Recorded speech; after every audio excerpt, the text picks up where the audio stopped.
Este lugar se llama la Calzada del Gigante. Está en el extremo más septentrional de Irlanda del Norte y es conocido por estas extrañas rocas hexagonales.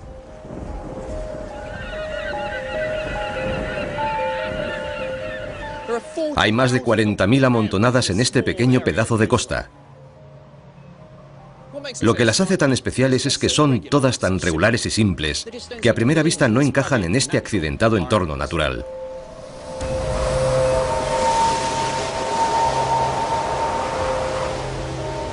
Estas misteriosas formaciones rocosas hexagonales han despertado la imaginación de trovadores y contadores de relatos.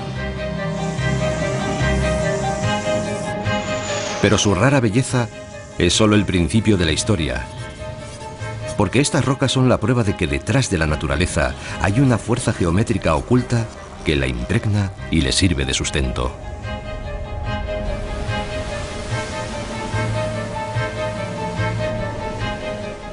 Y si podemos descubrir cuál es esa fuerza, eso nos ayudará a explicar por qué las cosas tienen una forma u otra, desde el microbio más pequeño hasta la formación de estas rocas y la creación del propio mundo.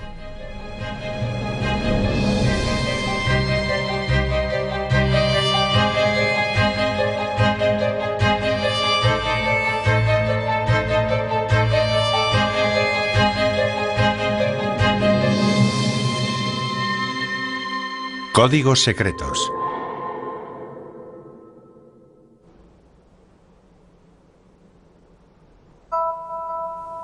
Formas. Como matemático me siento fascinado por los números y las formas que veo a mi alrededor.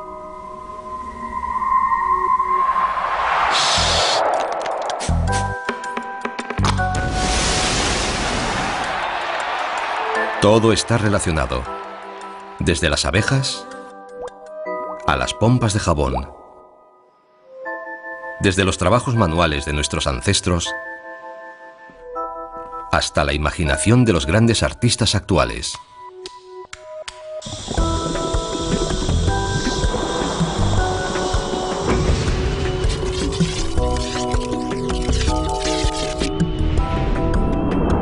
Esas son las conexiones ocultas sobre las que surge el código. Un mundo de números abstracto y enigmático que nos ha proporcionado la descripción más detallada de nuestro mundo que jamás hayamos conocido.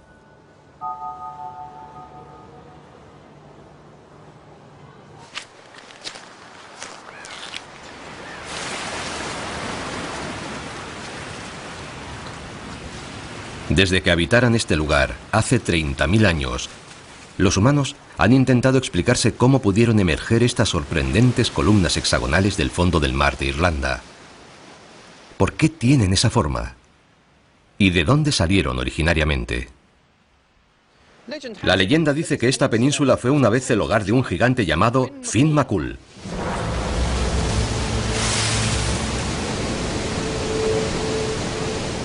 Un día el gigante tuvo una discusión con otro gigante llamado Benandoner, que vivía a 80 millas al otro lado del mar, en Escocia.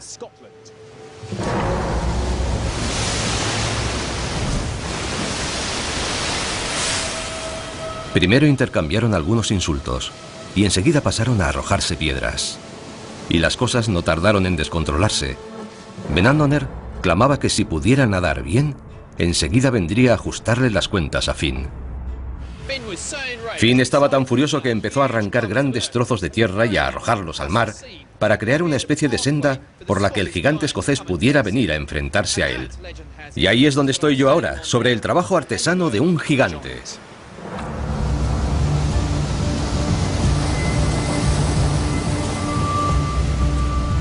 Es una bonita historia, pero la realidad es todavía mucho más increíble.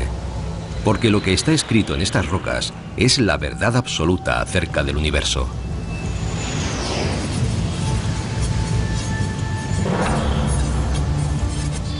Una verdad que está igualmente escrita en todo el mundo natural.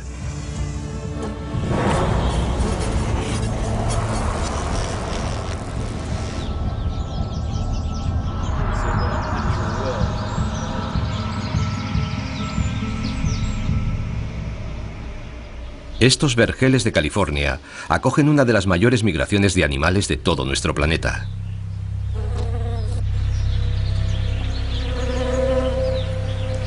Cada primavera, millones de abejas son transportadas hasta aquí para que ayuden en la polinización de los almendros.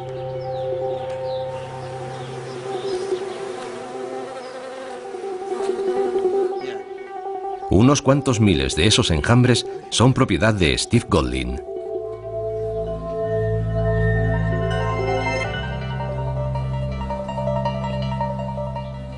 Yo lo abro y tú echas el humo. Vale. Un poco más. Muy bien. Está muy duro. Y debo tener cuidado. Porque tengo que sacarlo, pero sin matar a la reina. Procuramos no matar a ninguna de ellas, pero aún menos a la reina. Si matas a la reina, te has cargado el enjambre. Es una de las maravillas del mundo natural. Es precioso. Los panales son una de las maravillas de la ingeniería de la naturaleza. Está lleno de miel. En ellos encuentran todo lo que necesitan. Un lugar en el que criar a sus pequeños y almacenar el alimento. Y está hecho enteramente de cera. Una sustancia tan costosa de producir que las abejas tienen que volar el equivalente a 12 vueltas a la Tierra para producir apenas medio kilo. Tiene aspecto de haber sido hecho por el hombre, de haber sido manufacturado. No parece que sea obra del mundo natural. La precisión y la exactitud de las líneas rectas es increíble. Sí, cierto. Es una maravilla de la ingeniería. Fíjate, son unos hexágonos perfectos. Sí, es increíble. Y el hexágono es una estructura muy resistente. Las abejas han repetido exactamente el modelo de las columnas de la calzada del gigante. Cada celda es idéntica a las demás. 6 paredes pegadas una a la otra en un ángulo exacto de 120 grados. Y cada abeja, en cualquier rincón del mundo, sabe cómo construir estas formas.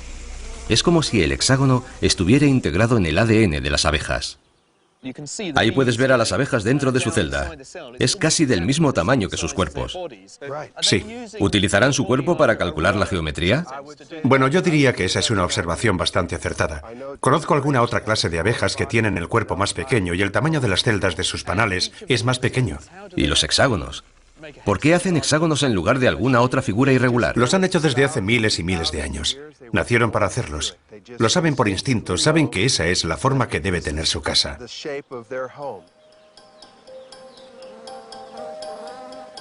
Pero hay algo más que el mero instinto en el comportamiento de las abejas. Hay otra razón por la que construyen hexágonos. Y para revelarla tendremos que valernos del lenguaje universal de toda la naturaleza, las matemáticas.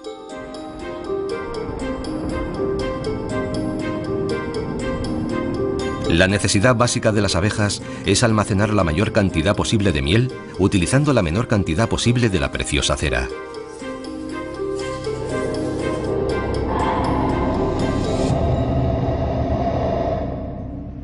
El panal de las abejas es una asombrosa obra de ingeniería, pero ¿cómo han evolucionado hasta llegar a crear ese modelo hexagonal? La verdad es que no tenían muchas alternativas.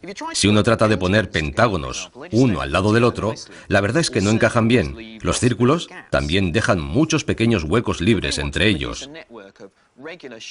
Si las abejas quieren producir una red de formas regulares que encajen perfectamente, solo tienen 3 opciones: o hacer triángulos equiláteros, o cuadrados, o si no, los hexágonos de las abejas. Siendo así, ¿por qué las abejas eligen precisamente los hexágonos? Veamos. Resulta que para hacer los triángulos necesitarían mucha más cera que para hacer las otras formas. Pero los hexágonos son los que necesitan la menor cantidad de cera. Es una solución matemática con la que se ha dado hace apenas unos pocos años. La matriz hexagonal es la solución de almacenamiento más eficaz que las abejas podían haber elegido. Aunque con una pequeña ayudita de la evolución, ellas ya lo descubrieron hace millones de años. El código de la naturaleza funciona y las abejas están sintonizadas con él.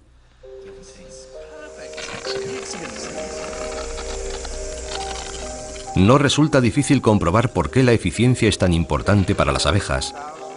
Después de todo, hacer cera es una tarea muy costosa. Pero ¿cuál será la razón para que el mismo modelo haya sido perpetuado en las rocas de la calzada del Gigante? Los procesos geológicos que las crearon tuvieron lugar hace miles de años. Pero para comprender qué ocurrió, nosotros debemos dirigir nuestra mirada a unas estructuras que tan solo duran unos pocos segundos.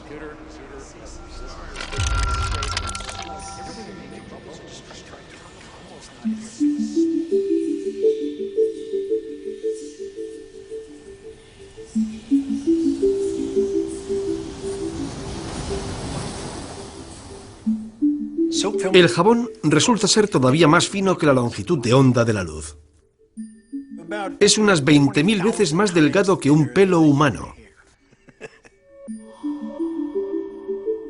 Casi no existe. Quizá la cosa más fina que jamás hayas tenido ante tus ojos y que te haya proporcionado información sea una pompa de jabón. Tom Noddy es uno de los exponentes más destacados del arte de las pompas.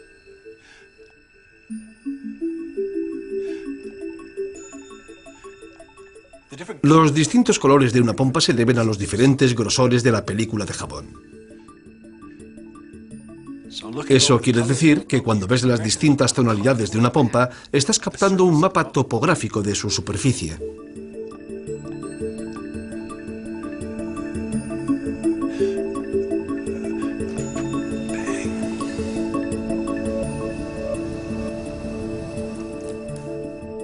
En la naturaleza todo es de la misma manera. Las pompas también tratan de economizar, de ser lo más pequeñas posible. Pero en su caso, además es que lo consiguen perfectamente. Una sola pompa lanzada al aire es siempre una esfera.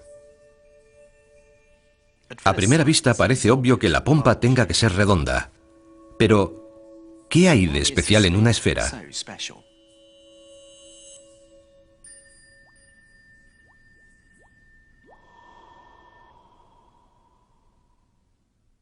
La esfera es una superficie que no contiene esquinas y es infinitamente simétrica.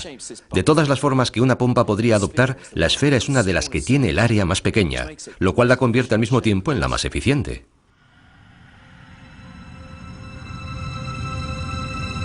Y como a la naturaleza le gusta utilizar sus recursos eficientemente, hallaremos esferas allá donde dirijamos la mirada. La Tierra es redonda, porque la gravedad atrae a la masa del planeta y la acumula formando una bola alrededor de su núcleo. El agua crea pequeñas gotas esféricas. Su forma minimiza la cantidad de tensión superficial necesaria para mantener la gota unida. Y el mismo diseño esférico permite que formas de vida animales simples, como este plancton volvox, se desenvuelvan perfectamente en su medio.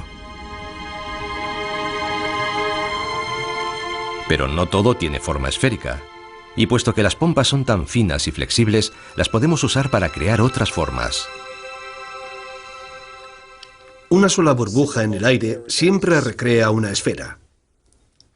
Pero si dos de ellas se ponen en contacto, pueden ahorrar material compartiendo una pared común.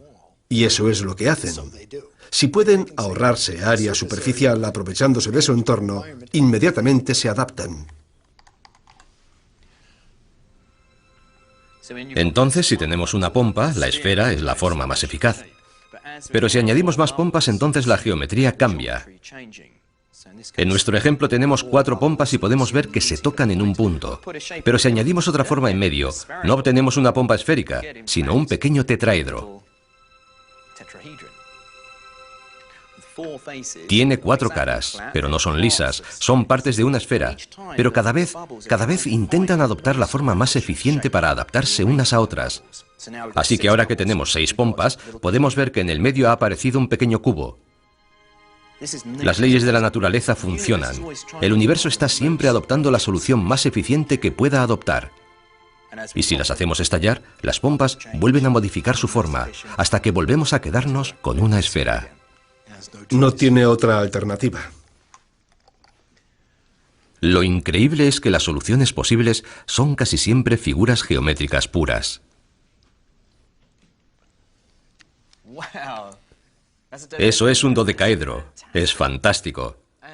Y son pentágonos casi perfectos, ¿verdad? Es sorprendente. Apenas sí sobresalen un poquito. Eso es, sí.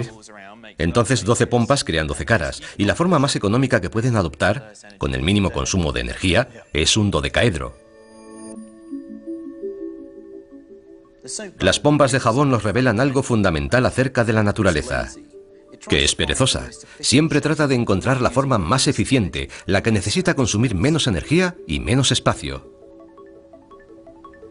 Y al parecer se rige por principios inalterables para encontrar esas soluciones económicas.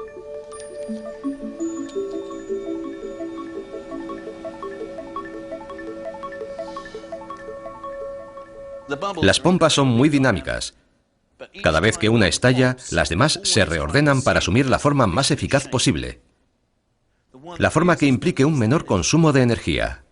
El objetivo es minimizar el área superficial a lo largo de toda la estructura de pompas. Este es un hermoso ejemplo de una de las leyes fundamentales de las burbujas, la de que las tres paredes de una pompa se encontrarán siempre en un ángulo de 120 grados. Y estés donde estés, dentro de la espuma, la ley siempre se cumple. Pero si hacemos todas las pompas exactamente del mismo tamaño, una forma empieza a aparecer como por arte de magia.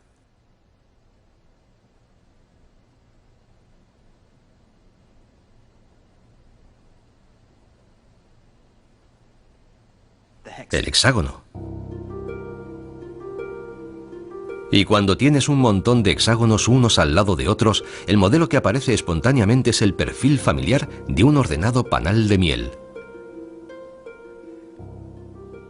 De modo que cuando nos encontramos con el mismo modelo en el corazón de una colmena, no está haciendo más que repetir una de las reglas geométricas fundamentales del universo. Los principios que observamos en las burbujas nos permiten explicar de dónde proceden todas las estructuras. Y son esos mismos principios fundamentales de la forma los que se pusieron en marcha, en un lejano pasado geológico, en la Calzada del Gigante. Hace 50 millones de años, antes siquiera de que nadie imaginara historias de gigantes, esta era una zona muy inestable. La actividad volcánica era incesante. La roca derretida se abría camino a través de la capa de piedra caliza que tengo bajo mis pies y se esparcía por la superficie formando un enorme lago de lava. Cuando se enfrió, el lago se contrajo y al reducirse se resquebrajó. Y al hacerlo, las hendiduras dibujaron el camino más eficiente a través de la lava, que resultó ser este modelo hexagonal perfecto. Y nos legaron este monumento al orden y la economía de la naturaleza.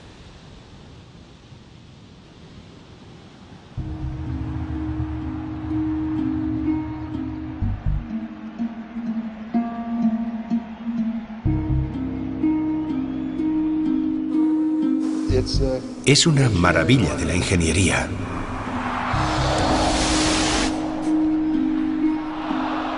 El código se hace visible donde menos lo esperas y define la forma del panal de las abejas. Lo han hecho durante miles y miles de años. Nacieron para hacerlo. Y conforma el contorno épico de la costa del Ulster. No encaja dentro de este escarpado entorno natural. Finn McCool. Y también se nos revela en la perezosa eficiencia de una película de jabón. 20.000 veces más fina que un pelo humano. Esos códigos naturales son tan básicos que los artistas y los arquitectos se han apropiado de ellos para dar forma al mundo actual.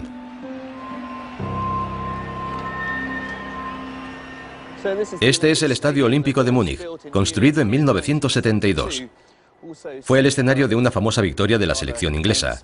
Una victoria excepcional, puesto que ganamos 5-1 a Alemania. Es impresionante. Pero me llama la atención lo poco sólido, lo frágil que parece. Es como si una fuerte racha de viento se lo fuera a llevar. Posee todas las características que cabe esperar en el mundo natural. Es una estructura muy elegante, pero transmite cierta sensación de fragilidad. Parece más una telaraña que una estructura humana.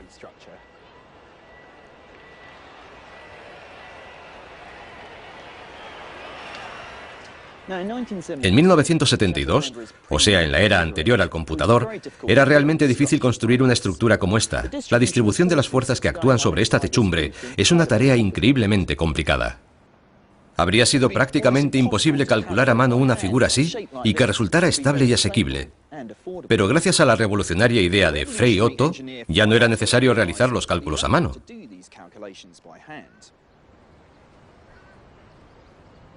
Otto investigaba ansioso nuevas formas y figuras que construir. Por eso buscó su inspiración en la naturaleza y en los principios del código. Lo que hizo Otto fue construir maquetas como esta que tengo aquí. Está hecha con cuerdas, cables y un pequeño pozo de agua. Vista así no parece gran cosa, pero cuando sumerjo la cuerda en la solución jabonosa y tiro de ella, entonces ocurre algo asombroso. De la película de jabón surgen formas como esta, de estilizada belleza. Y como pueden observar, no se trata de triángulos perfectos, sino de preciosas curvas y arcos que Otto sabía que eran intrínsecamente estables. Oh, este que me ha salido ahora sí que es bonito. Cada vez que tiramos de las cuerdas, la tensión superficial crea la forma más económica y eficiente. El resultado es una figura que no solamente es estable, sino también estéticamente atractiva. Así consiguió copiar estas formas y crear pequeñas maquetas que posteriormente fueron utilizadas para construir esas innovadoras estructuras que pueden contemplar detrás de mí.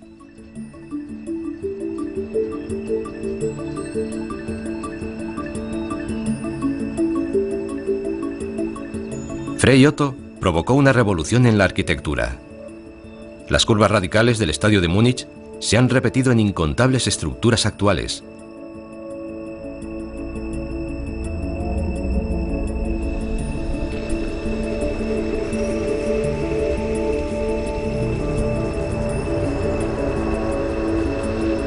Y a pesar de que Otto diera con la belleza matemática y estética del código en pleno siglo XX, hay evidencias que demuestran que la misma obsesión por las formas se remonta a hace miles de años.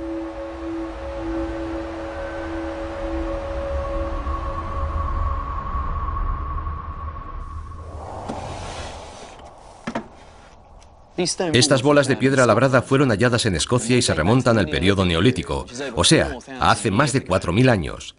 Encajan perfectamente en la palma de la mano. Se encontraron cientos de estas piedras, pero no está claro para qué las usaban. Eso sigue siendo un misterio. Pero imaginen cuánto tiempo y trabajo lleva tallar cada una de estas formas. Esta de aquí, por ejemplo, tiene 4 caras, dispuestas de manera armoniosa y simétrica. Esta otra tiene 6 lados, como un cubo. Y como pueden ver, algunas son realmente complejas. Esta tiene, bueno, no sé cuántos nódulos puede tener. Algunas llegan a tener hasta 160 pequeñas semiesferas. Pero lo importante es que estas piedras nos enseñan que hace miles de años ya existía una inquietud por la simetría y la regularidad.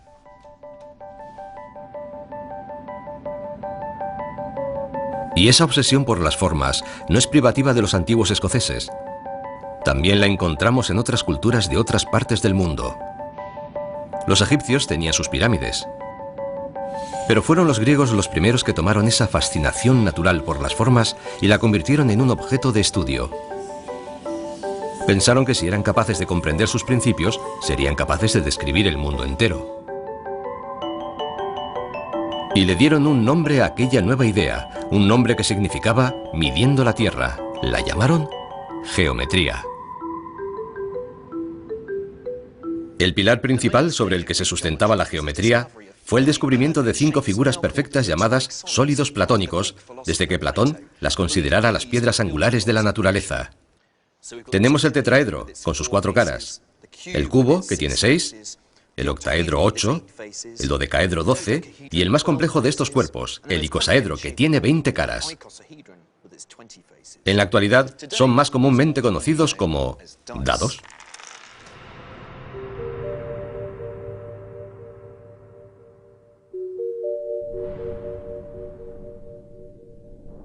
Los dados de 6 caras no son muy familiares. Y sin embargo, estas otras figuras también han sido utilizadas como dados desde hace siglos. Si son apropiadas para llevar a cabo su cometido, es porque son perfectamente regulares. Las caras que los componen son todas iguales. Y sus aristas comunes tienen ángulos idénticos. Eso significa que no hay manera de distinguir el final de uno del de otro, y que tienen las mismas probabilidades de caer sobre cualquiera de sus caras. Pero lo verdaderamente asombroso es que son las únicas 5 figuras de este tipo que pueden existir. Son los únicos sólidos perfectamente simétricos.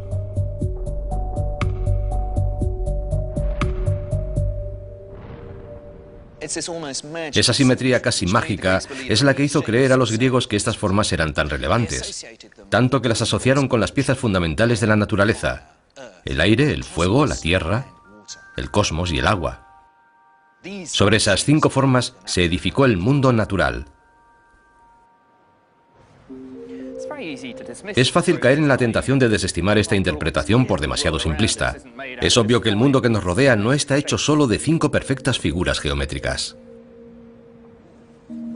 Aún así, quizás debiéramos tener más fe en esa antigua intuición, porque al formular las leyes de la geometría, los griegos habían dado directamente con el código que moldea toda la naturaleza.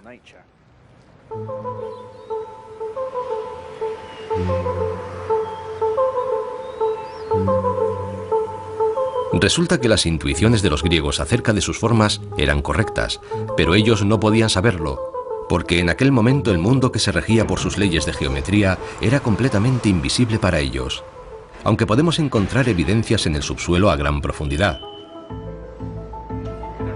Esta es la mina de Potasa Marcus, que se halla en el corazón de lo que fuera la Alemania del Este. Hace mucho tiempo que se dejó la extracción, pero todavía puede uno explorar 5.000 kilómetros de túneles.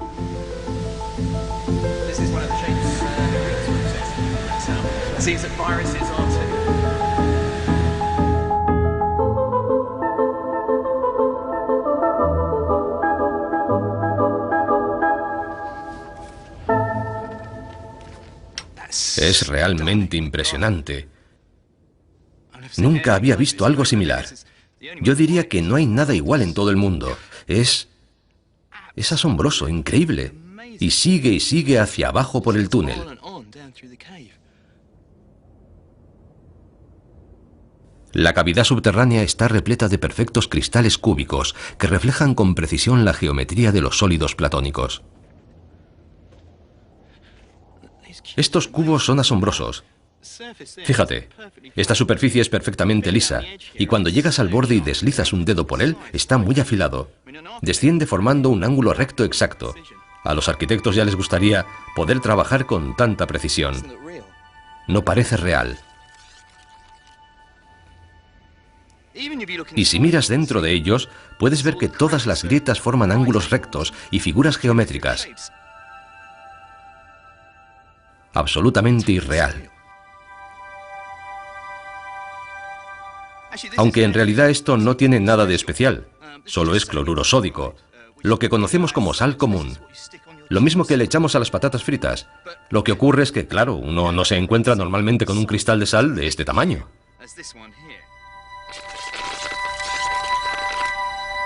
Cómo se formaban estos cristales con semejante precisión fue un absoluto misterio hasta que hace algo más de 100 años se descubrieron los rayos X.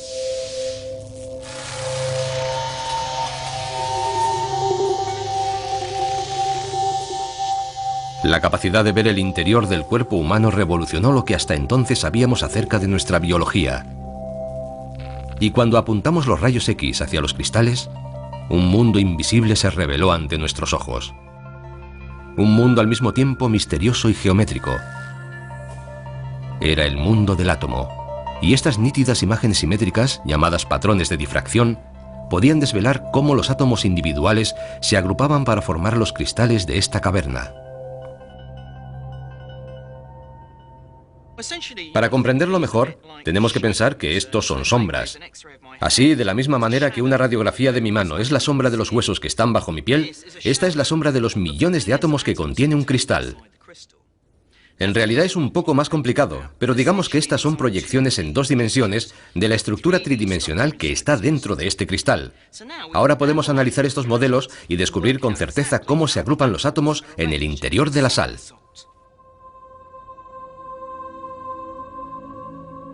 Solo dispuestos de una única manera, sería posible que los átomos reprodujeran un patrón modelo como este. Y como cabía esperar, es, igualmente, en forma de cubo. Esta es una representación de la estructura de la sal. Las bolas de color dorado son los átomos de sodio y las verdes los de cloro. Y es esa simetría atómica la que explica por qué nosotros vemos la misma simetría en estos cristales gigantescos. Lo que ocurre es que en lugar de los 3 átomos del modelo, en estos cristales hay millones y millones de átomos de sodio y de cloro agrupándose con rigidez para formar estos cubos perfectos.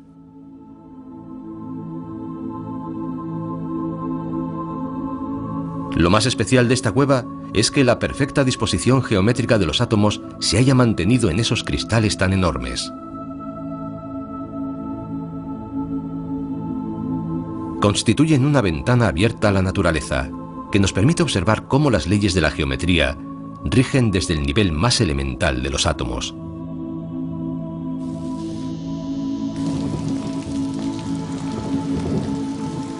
Pero lo más fascinante es que encontraremos las mismas leyes no solo en las demás rocas y minerales, sino también en nuestro propio interior.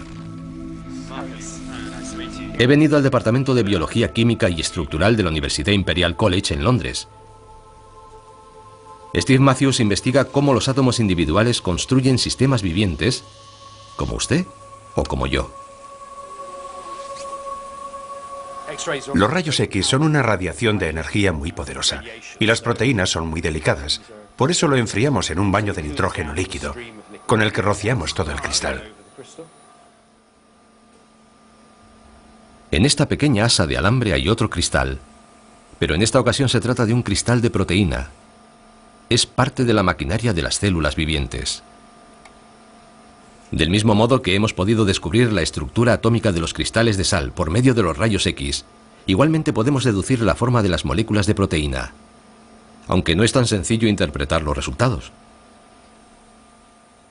Me resulta dificilísimo encontrar un nombre geométrico para esta forma. Parece un borrón, pero... No, aún no tiene una forma definida, pero esos borrones se agrupan y se disponen y toman forma.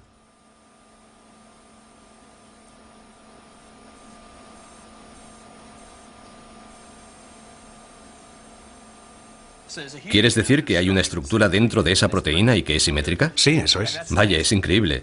Ahora tenemos un cilindro. Es fascinante ver cómo funciona la geometría en el interior de nuestro cuerpo. La evolución ha creado un proceso muy eficaz. La simetría es un procedimiento muy eficaz para construir estructuras de este tipo. Así que mediante un proceso evolutivo la biología ha descubierto que Sí, antes que nosotros. la geometría le facilita las mejores formas. Sí, pero si lo que queremos es encontrar simetría, será mejor que echemos una ojeada a un virus. Esto es... Eso es un icosaedro. Sí, es un icosaedro. Es una de las formas que obsesionaban a los griegos, y parece que también a los virus. Es verdad. Me llama la atención el hecho de que en el mundo físico uno espera que los cristales de sal sean simétricos, pero todos pensamos que el mundo biológico es mucho más caótico, y sin embargo no es así. Es hermoso.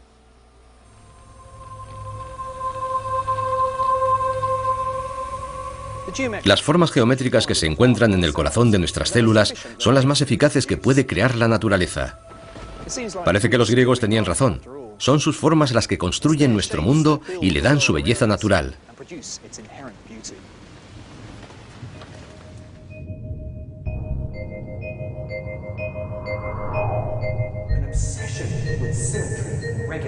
Una obsesión por la simetría y la regularidad.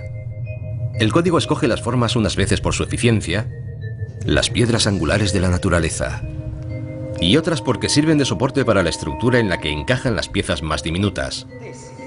Es el código natural en funcionamiento. Encajan perfectamente en la palma de la mano. Aquello que los griegos descubrieron en la teoría matemática se encuentra en el corazón de la naturaleza, desde los cristales a los virus. Todo parece muy claro. Sí, es un icosaedro. Es único en todo el mundo. Pero en nuestro mundo no solo existen las formas geométricas perfectas. De hecho, parece aleatorio y desordenado.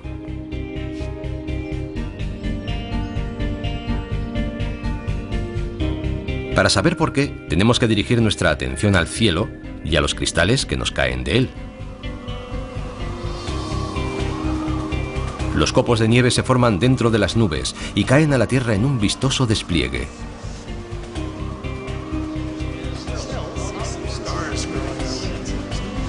Y si hay algo que todos sabemos de los copos de nieve es que son perfectamente simétricos.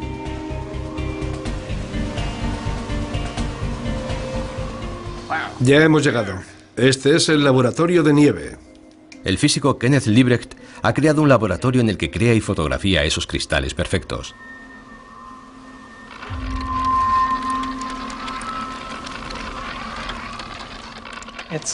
Es una cámara de frío. En la parte inferior está a unos 40 grados bajo cero, aunque arriba está a 40 sobre cero. Esta cámara trata de imitar lo que ocurre en el interior de las nubes. En cierto sentido sí, así es. No es especialmente difícil crear cristales de hielo. Basta con tener frío y agua. Dentro de las gélidas condiciones de la cámara, deberíamos ser capaces de apreciar la geometría característica del mundo surgiendo delante de nuestros propios ojos, cuando los cristales empiezan a formarse. Ahora, con un poco de suerte, veremos cómo empiezan a formarse algunas estrellas al final de esas agujas. En cuanto cae la temperatura, millones de moléculas de vapor de agua se fusionan y se agrupan espontáneamente formando estos patrones de 6 puntas. Al menos eso es lo que dice la teoría. Pero la realidad resulta ser muy diferente. Como Ken ha descubierto en el laboratorio, es prácticamente imposible producir copos de nieve perfectos. No creo que alguno de esos sea simétrico. No, ninguno. Ni uno solo. Mira ese. ¿Cuál es la probabilidad de obtener un copo de nieve perfectamente simétrico ahí dentro? Los copos de nieve absolutamente perfectos y fotogénicos son 1 entre 1.000.000, como lo oyes. ¿En serio? Algunos salen con 5 lados, otros con 3. ¿Con 5 lados? No puede ser. O 3. Y a veces solo te sale un esbozo. Mira, es difícil apreciarlo, pero este desbarajuste que ves, es un estrafalario copo de nieve. Tendemos a creer que un copo de nieve es algo perfectamente simétrico, pero esa es una noción idealizada, porque la realidad es que son mucho más complejos e irregulares de lo que pensamos. A escala molecular se muestra bastante perfecto, pero a medida que el cristal va creciendo, los átomos no se disponen siempre exactamente de la misma forma, de modo que su crecimiento depende del entorno, está subordinado a la temperatura y la humedad. Y así empieza a crecer de una manera y luego se desplaza a otro lugar de la nube y crece de otra forma y luego de otra y luego de otra. Para cuando el cristal de nieve cae al suelo, ha dejado tras de sí una compleja etapa de crecimiento, al final de la cual se ha convertido en un cristal muy complejo. Ah, ahí va.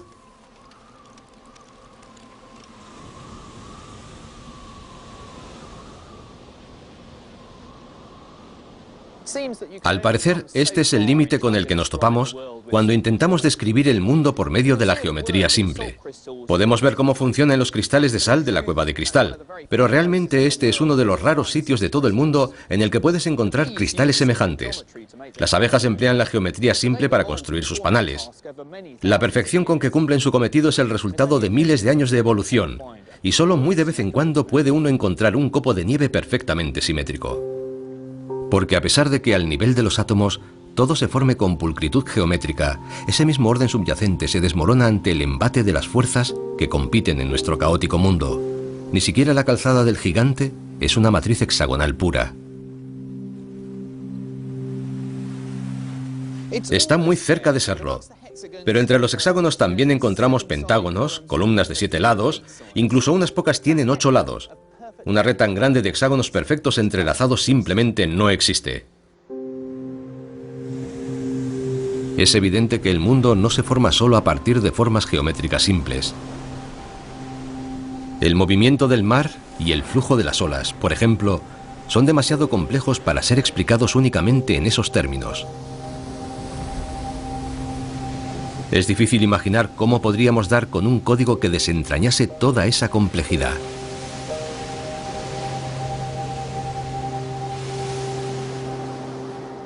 Pero ¿y si el caos de la naturaleza obedeciera a unos patrones concretos?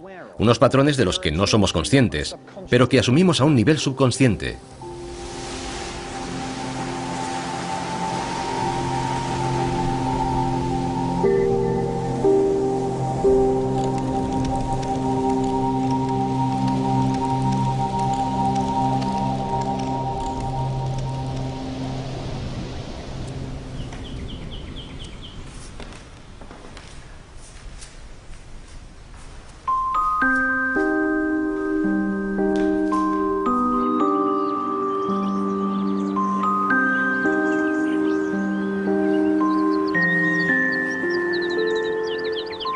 Este granero acogió una de las grandes revoluciones artísticas del siglo XX. El pintor que se refugió en este lugar se sentía desilusionado con las técnicas pictóricas convencionales. Tanto fue así que dejó de pintar y empezó a salpicar. Fue tan controvertido como el arte que produjo. Era arrogante, autodestructivo y bebedor. Y puede que también un visionario. Se llamaba Jackson Pollock. Todavía se puede apreciar que hay pintura en el suelo. Pollock ponía un lienzo fuera, en el suelo, y luego, muchas veces bebido, dejaba caer chorretones de pintura por toda su superficie. Y una semana tras otra añadía más y más capas, y más colores.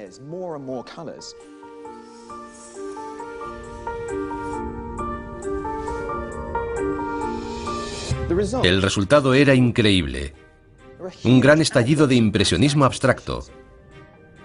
Esparcía la pintura, cubría de pintura todo el espacio. Las obras pictóricas de Pollock conmocionaron el mundo del arte. Nadie había visto nada igual hasta aquel momento. La revista Life lo nombró artista del siglo. Otros se burlaron de él y calificaron su trabajo como la basura impresentable de un lunático alcohólico. Pero aunque provocaran gran controversia, la pintura de Pollock tuvo una enorme influencia. Que no será menor, a pesar de que los aparentemente desordenados garabatos sean extrañamente impactantes, irresistibles, inspiradores. Han sido muchos los que han tratado de copiar la técnica de Pollock, unos para rendirle homenaje y otros para falsificar sus obras, pero nadie ha conseguido reproducir la magia que Pollock imprimía a sus obras originales. Las obras de Pollock parecen haber captado algo del aspecto más salvaje del mundo natural, pero durante mucho tiempo nadie supo explicar exactamente qué hacía que su obra resultase tan atractiva. Hasta que el artista y físico Richard Taylor se propusiera descubrir las claves e inventó una máquina capaz de emular el excéntrico estilo pictórico de Pollock.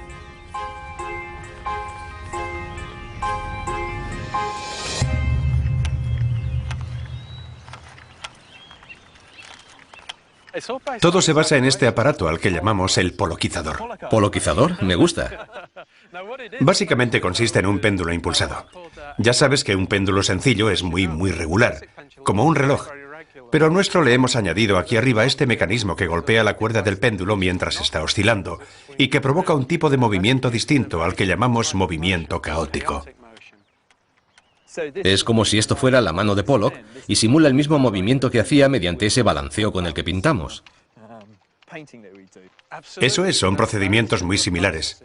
Es muy efectivo. Recreando la técnica del artista, el poloquizador es capaz de imitarle incluso en un aspecto muy particular de su obra. Y es que su pintura se ve exactamente igual, no importa la distancia a la que uno esté. Sigues viendo los mismos patrones desplegándose ante tus ojos. Y en un cuadro de Pollock, todos esos patrones son iguales aunque sus escalas sean diferentes. Se trata de una propiedad llamada fractal. Entonces, si cogiera unos cuantos cuadros hechos a diferentes escalas y se los mostrara a alguien, ¿quieres decir que no sabrían decirme cuál está más cerca y cuál está más lejos? Efectivamente, mientras no veas el borde del lienzo, es imposible que sepas si estás a 10 metros o a medio metro del cuadro. Eso es porque ambos tienen exactamente el mismo nivel de complejidad. Más que ningún otro pintor, Jackson Pollock fue capaz de repetir coherentemente en todas sus obras el mismo nivel de complejidad, independientemente de la escala. Es la cualidad fractal de su obra, porque aunque sea abstracta, refleja la realidad del mundo que nos rodea. Cuando empezamos a analizar los patrones ocultos en su pintura, entonces nos topamos con ese maravilloso descubrimiento. Detrás de todo lo que se ve subyace el nivel de la estructura matemática. Así que es justamente la delicada interacción entre algo aparentemente desordenado y caótico, pero que en realidad posee una estructura, y el código que oculto subyace dentro de la misma. Exacto. Y no solo se puede observar en sus pinturas, sino en cualquier otra cosa. Como en un árbol, por ejemplo. Si lo miras desde muy lejos, ves ese tronco grueso del que salen unas pocas ramas. A nivel superficial, uno diría que son un revoltijo de cosas y parecen extremadamente complejos, pero nuestro ojo puede percibir que en ello subyace también alguna estructura matemática. Pollock fue la primera persona que lo trasladó a un lienzo de una manera tan directa como ningún otro artista lo había logrado antes. Es la auténtica huella dactilar de la naturaleza.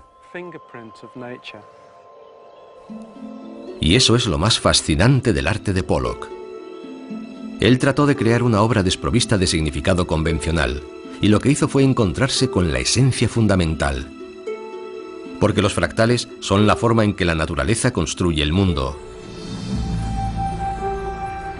Las nubes son fractales porque presentan la misma cualidad. Las nubes gigantes son exactamente idénticas a las pequeñas. Y lo mismo pasa con las rocas. Solo por su aspecto uno no podría decir si lo que ve es una enorme montaña o una humilde roca.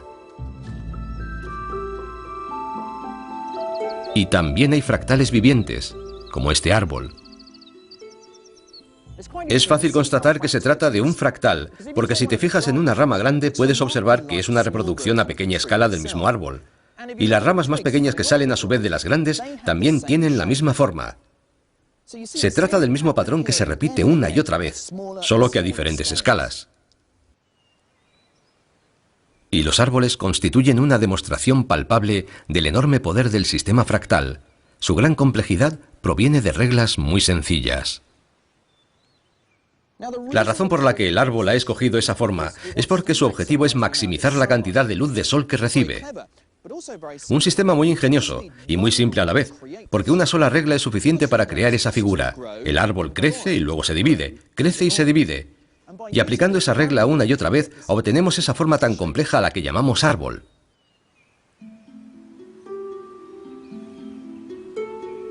El mismo patrón se reproduce a sí mismo repetidamente a una escala cada vez menor.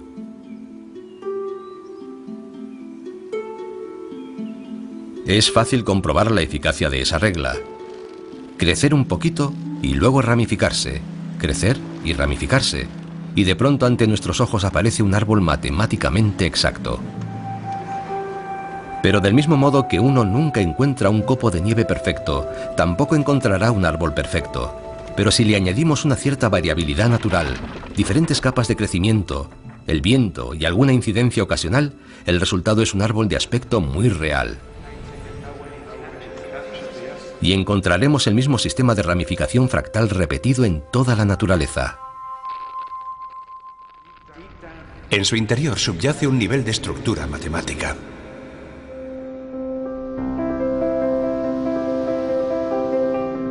La idea de que los patrones de la naturaleza son esencialmente fractales fue formulada por primera vez en los años 70 por el matemático francés Benoît Mandelbrot. Esta es su creación más famosa, el conjunto de Mandelbrot. Su sistema de círculos y espirales se repite infinitamente a escalas cada vez más pequeñas.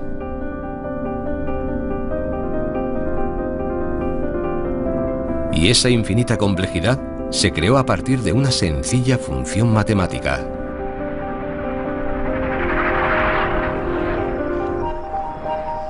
El salto cuántico de Mandelbrot fue sugerir que los mismos códigos matemáticos simples pudieran describir no solo los árboles, sino también muchas de las aparentemente aleatorias formas que abundan en el mundo natural. Y la demostración más palpable de esa creencia nos viene dada no por la naturaleza ni por las matemáticas, sino por la imaginación.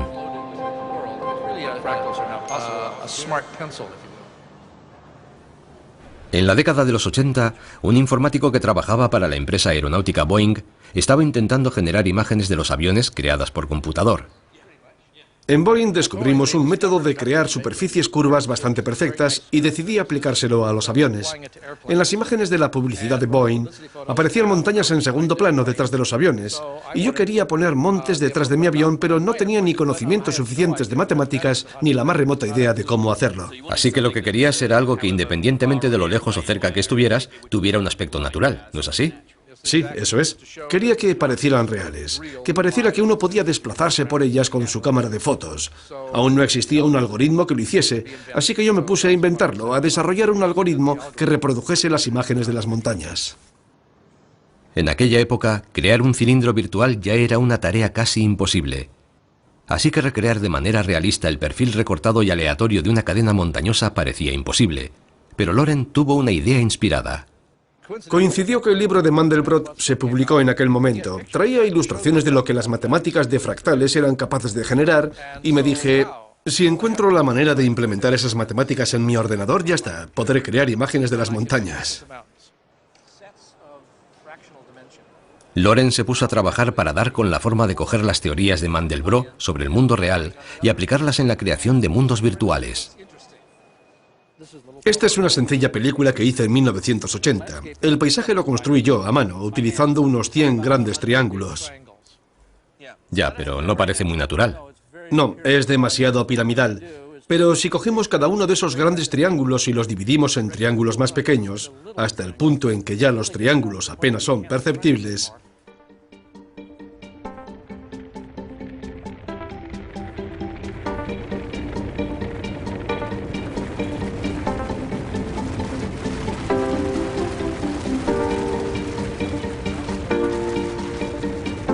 Loren había descubierto que se podía valer de la matemática de los fractales para convertir un puñado de triángulos en mundos virtuales muy realistas. ponemos en marcha el proceso fractal e instantáneamente cobra un aspecto natural. De unos 100 triángulos pasamos a 5 millones. Y ya está.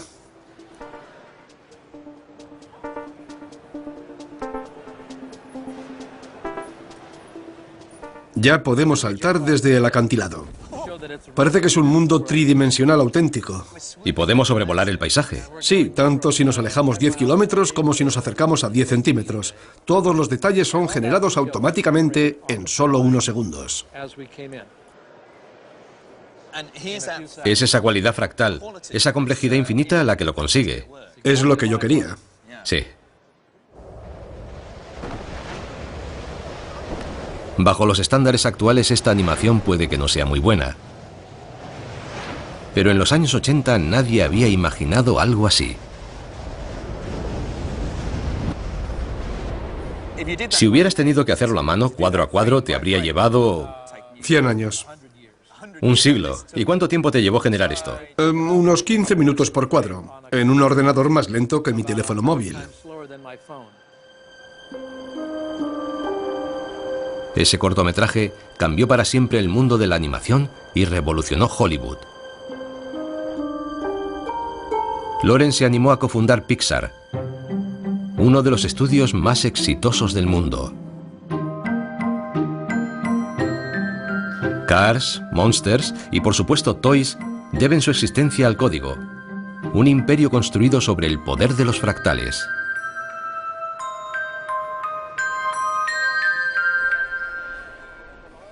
¿Fue consciente en aquel momento del potencial de su descubrimiento? Bueno, enseguida, en medio segundo, me di cuenta de que era un gran descubrimiento. Todas las películas que había visto, todos los efectos especiales, esto superaba todo lo anterior. Mi corazón dio un vuelco. Y el poder de los fractales sigue estando en la base de la fábrica de películas de Pixar.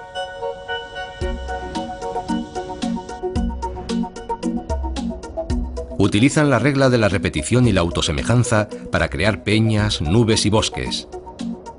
En verdad, el realismo y la complejidad de esos mundos virtuales solo es posible gracias a las matemáticas.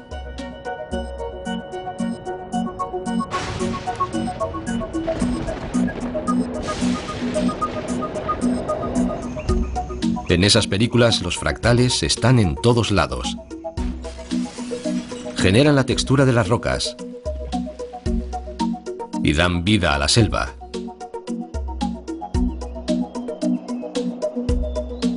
Que esos mundos imaginarios sean tan realistas es la muestra del poder que tienen las matemáticas para describir la complejidad de la naturaleza.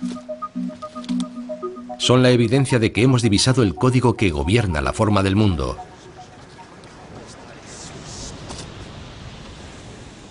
Pero se trata de un código muy complicado.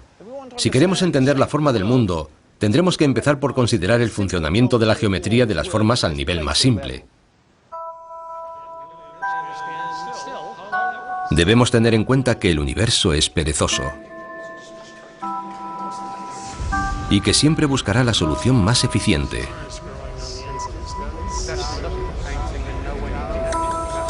Y que al nivel de los átomos, el mundo está estructurado según rígidas leyes geométricas,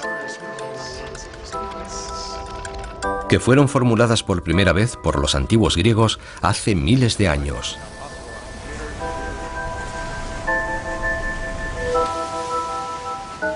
También tenemos que apreciar la complejidad de dicha geometría evolucionando en competencia con las fuerzas del mundo natural. Y eso significa también comprender cómo la aparente aleatoriedad que observamos a nuestro alrededor está sometida al dictado de reglas matemáticas, como los fractales. Reglas que pueden explicar los patrones a que obedece todo, desde el caos de las pinturas de Pollock a la estructura de los árboles y al realismo de los mundos virtuales.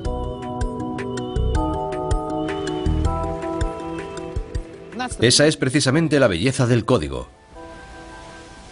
Por muy complejo que nos parezca nuestro mundo, el código nos ofrece una razón, una explicación primaria de por qué las cosas parecen y se comportan de una determinada manera. Es el código de leyes de la naturaleza.